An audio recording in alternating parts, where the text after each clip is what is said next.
comme vous le savez sans doute, le gouvernement haïtien s'est embarqué dans ce projet irrationnel d'organiser des élections présidentielles dans un pays où l'État hein, n'a pas le contrôle sur au moins 40% du territoire. Bon, c'est c'est la raison pour laquelle c'est irrationnel. L'État haïtien n'est pas souverain. On peut même dire que l'État, c'est un État qui est réduit à une peau de chagrin.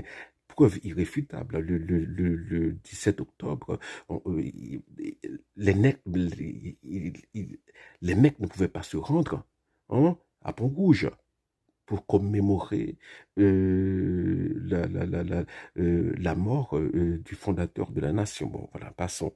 Bon, c'est complètement déraisonnable comme projet. En tout cas, mais il y a une liste qui circule sur les réseaux sociaux de candidats probables à l'élection présidentielle. Bon, je me suis amusé à la parcourir comme ça. Bon, prêtres, pasteurs, des gens qui sont là depuis Mathusalem,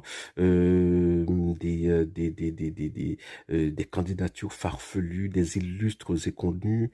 Bon voilà, c'est une espèce de méli-mélo. Il y a quelques gens qui sont capables, qui ont la stature de chef d'État, mais c'est une minorité.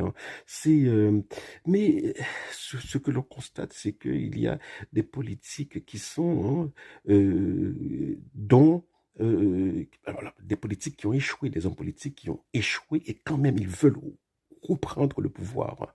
Voilà.